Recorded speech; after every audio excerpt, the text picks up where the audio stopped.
Bueno, buenos días. Agradezco también a los organizadores, las organizadoras también. Yo ya sabía que me habían advertido que muchos de los temas que yo pensaba tocar iban a ser tocados en las otras exposiciones. Es que casi que podría levantarme e irme, pero cuando me dijeron eso dije, bueno, voy a tratar de hacer una historia. Y una historia basada un poco, como decía por ahí, en los intereses personales y en las historias personales. Si hay algo que hace que esta mesa sea interdisciplinaria es que yo en realidad soy bioquímico de formación. Y si bien hace un tiempo estoy estudiando cómo se representa el léxico en el cerebro y cómo se aprende, me he interesado hace poco en los temas de lectura por varios motivos, pero uno siempre tiene la impronta de lo que estudió, y yo no soy una excepción, así que voy a empezar con una analogía bioquímica.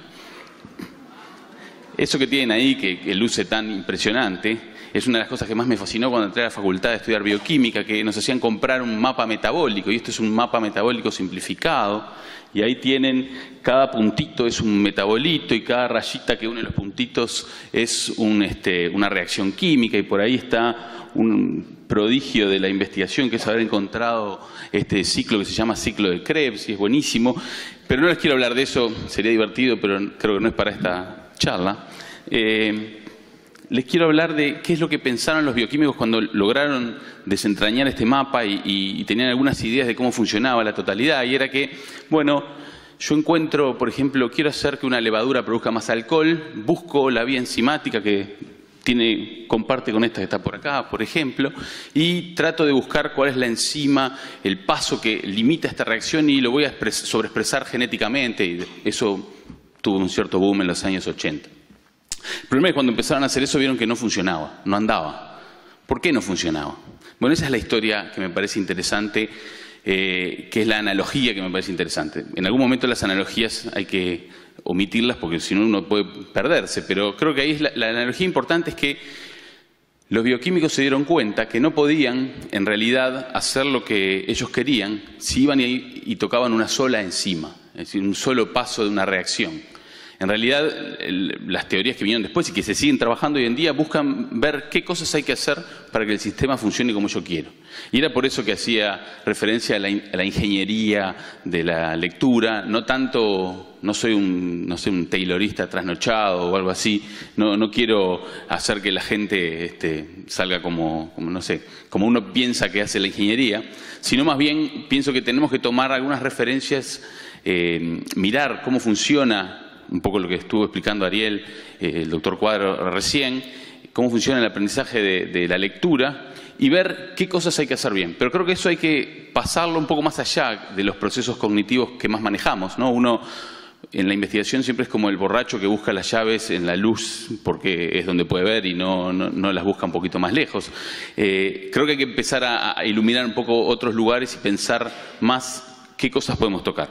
Mi idea del día de hoy era contarles un poco, mirar el mapa de la lectura, que parece, el mapa de la lectura por analogía al mapa metabólico, que parece mucho más simple, pero que no lo es, que el mapa metabólico, porque bueno, ahí hay los procesos básicos de reconocimiento de los que hablaba Ariel, aquí están los procesos que están vinculados a la comprensión de lo que hablaba Ariel, y aquí hay como conocimientos que son necesarios para manejar, y cada una de esas cajitas, créanme, tiene muchas cosas adentro. Así que en realidad esto que les gusta a los cognitivistas dibujar y tratar de interpretar, en realidad son solo pequeños modelos que nos permiten orientarnos en un mundo complicado. Yo quiero vertebrar lo que me queda del tiempo en estas siguientes líneas. Primero, algo que ya se dijo, pero me parece que es importante, la lectura a la vez es una cosa un poco paradójica, no es natural en el sentido que lo es el lenguaje, pero usa mecanismos aparentemente bastante comunes, incluso a través de los distintos sistemas de escritura que leemos. Se movilizan muchas capacidades cognitivas, entonces pensar que con una sola vamos a resolver el problema es complicado. algo de lo que se habló hoy, hay causas recíprocas y eso produce efectos Mateo. En los que les va mejor aprenden más cosas y entonces les va mejor y así sucesivamente y los otros les va peor. Hay diferencias entre individuos y entre sistemas de escritura, es decir, a pesar de que hay comunidades, hay cosas comunes en cómo aprendemos a leer, hay muchas diferencias. Por ejemplo, el énfasis en la conciencia fonémica y en la conciencia fonológica y la necesidad de enseñarlo es claramente importado del inglés, por la poca transparencia. No quiere decir que no sea importante adquirir la conciencia fonémica, pero quizás eso lo podemos hacer mucho más fácil en el español que en el inglés. Quizás nosotros tengamos otras trancas por otros lados, porque los sistemas de escritura tienen, digamos, hay un autor que me gusta mucho, que es Mark Seidenberg, creo que está en Wisconsin, que dice, bueno, cada uno de los sistemas de escritura se monta sobre una particularidad y es difícil cambiar. La reforma alfabética siempre es difícil por muchos motivos, no solo los políticos, los históricos, los elitistas, sino también hay problemas de cómo hacer la interfaz entre lo escrito y la lengua, que tiene sus riquezas y complejidades. Una cosa que me interesa enfatizar es esto, voy a ver si me salteo otras cosas para poder hablar un poquito de esto, que es la diferencia entre lo enseñado y lo aprendido. Bueno, cuando llegue ahí lo cuento, si no me quedo sin tiempo. Y bueno, me parece que hay yo estoy casi como una especie de vendedor de comercio, que voy lugar por lugar a donde me dejan hablar, digo que la importancia de la investigación. Creo que tenemos que saber más de lo que está pasando para poder tomar buenas decisiones. Y eso me parece que si quieren llevarse algún mensaje y después empezar a dormir ahora, llévense ese y está bien.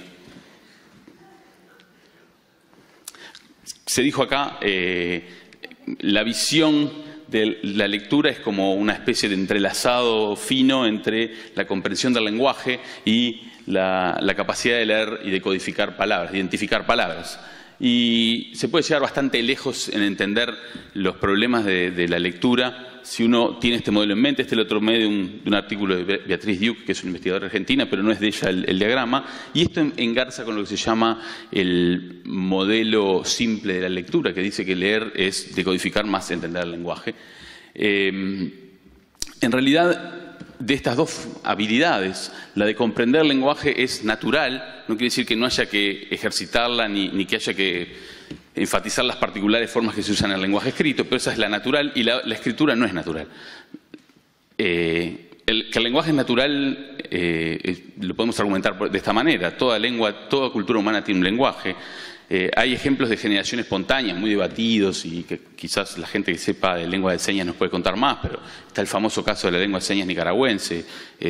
Muestran que un grupo humano que quiere comunicarse en poco tiempo desarrolla una batería de elementos lingüísticos muy ricos y muy complejos, lo cual habla de, bueno, esto parece ser intrínseco a los humanos.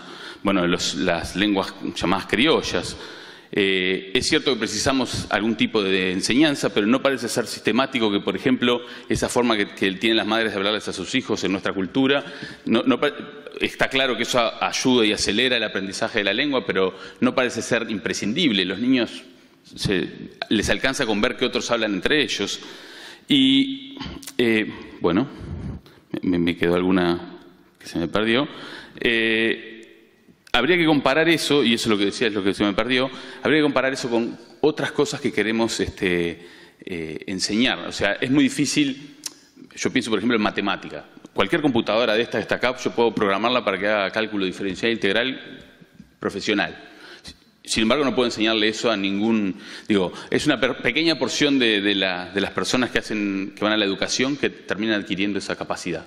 Y las computadoras lo hacen más bien. No tenemos ni idea cómo programar una computadora para entender el lenguaje al nivel que lo entendemos nosotros. Sin embargo, un niño de 3 años anda ahí hablando como loco y entendiendo como loco.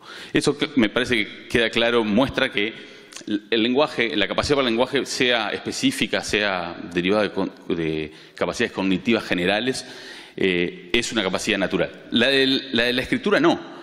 Hay evidencia de la invención de la escritura de algo más de 5.000 años, en Mesopotamia, Egipto. Hay una discusión ahí como en todos los campos académicos, pero está claro que la invención de la lectura es muy posterior a la irrupción del Homo sapiens. Hay símbolos para números y protoescritura, pero tampoco llegan a la adaptación del Homo sapiens. Entonces, es claro, me parece a mí, que la escritura y la lectura son artefactos culturales por excelencia, y eso también hace muy atractivo su estudio. Básicamente, bueno, sabemos que no todas las culturas humanas han desarrollado la escritura y bueno, ese es el punto central. ¿Qué sabemos? Voy a pasar rápido, porque esto ya habló un poquito Ariel, así que me hace obviar estas cuestiones. Sabemos que hay una red cerebral que se activa cuando aprendemos a leer de una manera muy particular. Lo particular es que es raro que, siendo que no es una capacidad innata o basada en la constitución humana, todos los humanos más o menos cuando leemos usamos en gran medida, estos matices siempre son importantes, esa misma red. Y por ejemplo usamos una zona para reconocer las palabras que si se dañan nos generan la incapacidad de leer. Por ejemplo, acá vemos la diferencia en la activación a distintos estímulos, era un poco lo que mostraba Ariel recién, en un niño que aprendió a leer recién y un niño de 9 años que todavía no ha llegado, por su dislexia no ha logrado aprender. Básicamente, el reconocimiento de palabras toma una parte de las zonas vinculadas a reconocimiento de objetos y bueno, eso es algo que se ve en los estudios neurobiológicos, se ve.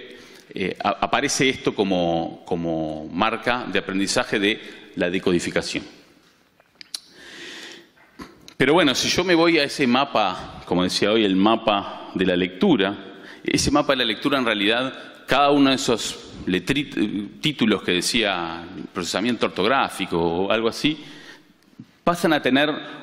Digamos, si uno mira en detalle las evidencias experimentales y sobre las que se construyen estos modelos, pasan a tener cosas de este tipo y hay gente que incluso dice esto es una simplificación demasiado burda. Entonces, lo que quiero transmitir con esto es que las capacidades cognitivas que necesitamos para aprender a leer, para aprender a entender lo que leemos, son complejas y son difíciles de desarrollar y de entender. Está claro que hay importancia, que hay una cierta importancia del sonido. Lo que importa es lo que está ahí. Acá hay un metaanálisis de ERI y colaboradores del 2001 mostrando que en algún sentido la enseñanza de los sonidos, consciente de los sonidos de la lengua mejora incluso en habilidades como la comprensión lectora, aunque sus efectos son relativamente moderados. O sea, la importancia del procesamiento del sonido creo que no hay que enfatizarlo mucho. Hay otras capacidades cognitivas que son importantes. Si yo, por ejemplo, eso es un trabajo de Kate Nation, si se grafica, estos son sobre 400 y algo de niños, si se ve su capacidad de lectura de no palabras, las pseudopalabras de las que hablaba Ariel, y se compara eso con su nivel de comprensión lectora, hay una relación. Pero la relación no es perfecta, lo que quiere decir que todas estas disparidades entre estos puntitos y la línea, en el fondo lo que nos están diciendo es que hay otros factores. ¿Qué otros factores hay? Bueno, el más obvio, el conocimiento general. Si uno no sabe lo que está leyendo, no puede leer. Eso es casi que una obviedad, no habría que decirlo. Capacidad para realizar inferencias. Hacemos dos tipos de inferencias cuando leemos. Inferencias locales para decir, bueno, esto se relaciona con esto. Y eso nos da mayor coherencia percibida en lo que estamos leyendo, y globales, información que no está en el texto, que nos permite tratar de entender lo que nos están tratando de transmitir a niveles más altos. Es importante, y en esto juega mucho la experiencia, la preparación, decía hace un rato, la preparación, conocer las estructuras de texto que existen, las narrativas, las descriptivas, que hay distintas formas de contar cosas. Y es importante, los que les va mejor en la comprensión lectura tienen una alta capacidad de monitorear su comprensión. Se dan cuenta cuando no están entendiendo. Y eso es una capacidad que tampoco entendemos cómo se desarrolla mucho. Sabemos que está relacionada con algunas cosas, pero no tenemos bien claro por cuándo falla y cuándo no. Bueno, no importa. Vamos a saltar lo que estaba en la otra diapositiva, cambios de máquinas me producen estas cosas, era que hay esas habilidades o esos factores que explican la comprensión están ligados a cosas como el conocimiento del vocabulario, la memoria de trabajo, me tendría que acordar de todas, pero básicamente esas son factores cognitivos vinculados a lo lingüístico. Me interesa entrar en este punto que a veces es un poco soslayado, pero hemos hablado, esto es el famoso efecto Mateo, se habla en las ciencias sociales, que es los ricos se vuelven más ricos, y esto en este campo en realidad tendré como dos acepciones. Una es en el proceso mental que es más estimulado, se vuelve más potente, y otra es aquellos que tienen que son capaces de tener esa experiencia van a estar mejores que aquellos que no tienen esa capacidad de tener esa experiencia.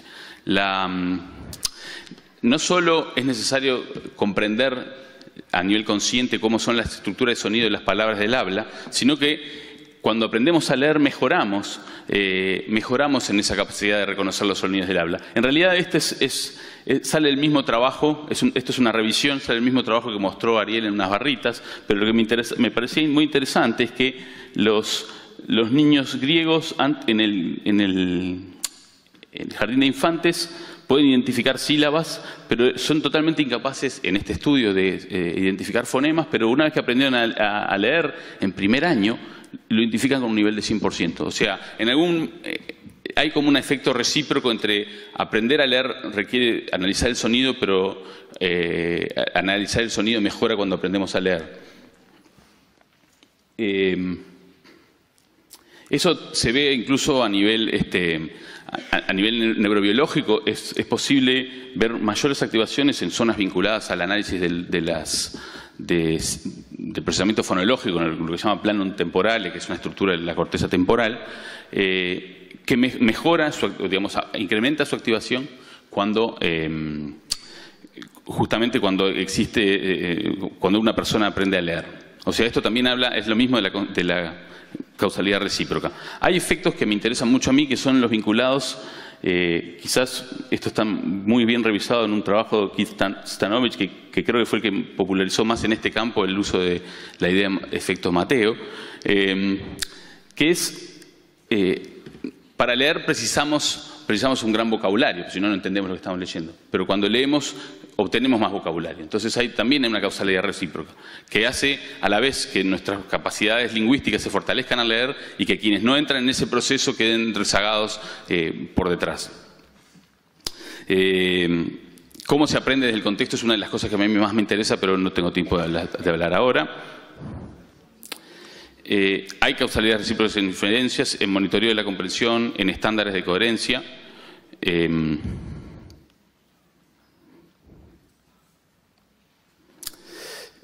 Y por último quería decir algo de las diferencias individuales. No todos los niños tienen iguales necesidades de aprender distintas cosas. Hay niños que han aprendido, por ejemplo, con los métodos holísticos sin problema. Eso no quiere decir que sea la mejor forma de enseñar la correspondencia sonido-símbolo. Hay diferentes sistemas de escritura. Por ejemplo, es claro que la dificultad mayor es establecer el mapeo entre grafemas y fonemas en el inglés. No necesariamente esa es la mayor dificultad en el español. Hay otras limitaciones, por ejemplo, en chino. Es cierto que hay un problema de establecer mapeo grafema-fonema, pero también puede haber problemas cuando hay dislexias vinculadas a la atención o a los procesos de monitoreo. Cada nivel de granularidad, si la escritura usa más, es una escritura silábica, por ejemplo, a diferencia de la alfabética como la nuestra, implican distintos desafíos, aunque todas finalmente terminan desarrollando la conciencia fonémica. Y quiero volver entonces, porque se me termina el tiempo, a la bioquímica de vuelta, para hablar del último punto, que es aprendizaje versus enseñanza. Esto es de un trabajo de Frank Kyle, que es un psicólogo especializado en el estudio del cambio conceptual y del aprendizaje conceptual. Y a él, como a mí, le gusta mucho el ciclo de Krebs, que es este que está acá, que no pretendo que se lo memoricen. Y lo que estudiaba Frank Kyle, es preguntándole a estudiantes que habían hecho cursos de bioquímica. Meses después les preguntaba, bueno, ¿qué se acuerdan del ciclo de Krebs? Esa es una de las preguntas. Después había otras muy divertidas. Y entonces lo que venía eran cosas así. Usa ATP, no sé qué, acá, proceso aeróbico, no sé, bueno, algo que se acordaba. Esto podría ser parte de los anales de lo que los jóvenes no aprenden en la educación. Pero no me interesa eso. Y Frank Kyle hace una distinción interesante, que es, incluso este tipo de conocimientos parciales tiene un valor. Quizás eso es lo que uno logra cuando educa a una persona, logra que en su cabeza se procese de una manera, y ese conocimiento le permite, por ejemplo, cuando tenga que ver realmente para qué era necesario el círculo de Krebs, ir a buscar, saber dónde ir a buscar el conocimiento, qué esperar, qué tipo de cosas encontrar. Y, digamos, es muy interesante las reflexiones de Frank Kyle sobre el aprendizaje de conceptos. A mí me interesa por un punto central, que es, lo que dice Frank Kyle es, quizás la única forma que tenemos de enseñarle a esta persona este conocimiento. Porque uno puede decir, bueno, pero entonces ¿para qué nos matamos enseñándole todas las reacciones detalladamente, todo para que se acuerde de esto? Vamos a enseñarle una cosa más simple. Bueno, pero en realidad lo que dice Frank Kyle es, en realidad, en mis experiencias, la mejor forma de enseñarle esto es tratar de que aprenda esto. Entonces, eso es lo que a mí me ilumina pensar en que a veces pensamos que estamos enseñando una cosa y la gente asimila otra. Y eso me parece que también es importante en un contexto docente. Hay que pensar, a veces, cuando yo me enfrento a gente didáctica, porque me estoy acercando a los temas educativos, me dicen, bueno, pero ¿cómo vas a enseñar esto si vos querés aprender aquello? Yo digo, bueno, están este tipo de experiencias. Quizás cuando nosotros queremos que las personas aprendan a comprender, está bueno que al principio empiecen a entender cómo se componen las palabras.